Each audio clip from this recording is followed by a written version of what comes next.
Hi, welcome back to B3's Countdown to the Hobbit. I'm Matt. And I'm Kurt, and we're only 2 days away from the release of The Hobbit, An Unexpected Journey.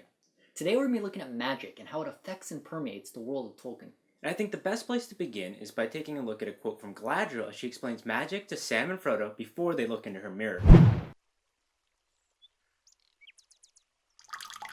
For this is what you folk call magic, I believe, though I do not understand clearly what they mean, and they seem to use the same word of the deceits of the enemy. But this, if you will, is the magic of Galadriel.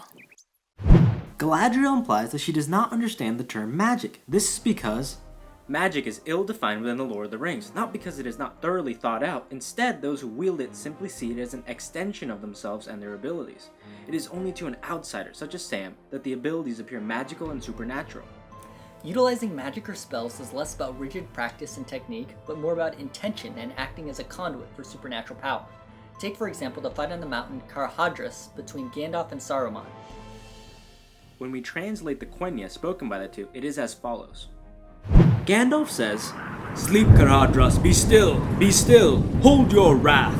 Saruman replies, "Wake up, cruel red horn, may your blood-stained horn fall upon enemy heads." This is a clear example of channeling some supernatural power to amplify their intention. Once translated, the entire incident plays out more like a debate with nature than as a conventional spell. However, there are times where it appears like a single word produces a result like a spell, such as their entry to Moria. But in these scenarios, often the supernatural capabilities are already a part of the magical device. In this case, the door. Saying Melon would not open any door, only this one. There are obviously many magical devices throughout the Tolkien universe. These devices already possess supernatural capabilities, so almost anyone can use them. For instance, the Palantir, or the Lost Seeing Stones, allowed for long-distance communication. These stones were actually created by Fëanor in the Undying Lands before being gifted to the Númenóreans on Middle-earth. they are an example of how magical devices are similar to technology. Fëanor, a master craftsman, knew the specific technique of how to forge these stones. Those unacquainted with his knowledge would perceive his work as magic.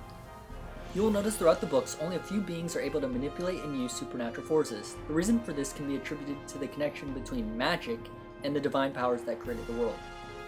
The ultimate creator in this universe is Ilúvatar. In addition to creating the elves and men, he also created a group of divine beings known as the Ainur. To them, he delegated the rest of creation. Many of the Ainur came down to Arda, the world the story takes place on, and became physical representations in the Undying Lands, or Valinor. The Undying Lands are the destination for the elves' westward journey from the docks. The Ainur were further divided into the Valar and the Maiar. The Valar were greater and could be seen as gods. The Maiar are lesser beings and can be seen more as angels or even demons. The Maiar are sent as emissaries to Middle-earth on behalf of the Valar. It is from this group that some of the most powerful beings of Middle-earth arise. All the Astari, or wizards, are Maiar. The Balrogs are Maiar under the control of Morgoth. Even Sauron is a Maiar. So tying back to how magic manifests, devices and items can be imbued with supernatural power, where beings such as the Astari can channel divine power through themselves and their staves. This can mean something simple like providing a source of light, Or battling the forces of evil. or showing off to your friends. The Hobbit is sure to be filled with great feats of magic by not only Gandalf, but characters like Radagast and the Necromancer as well. I know we didn't discuss the quintessential magical device Lord of the Rings, the Rings of Power, which play an essential role and possess many supernatural properties.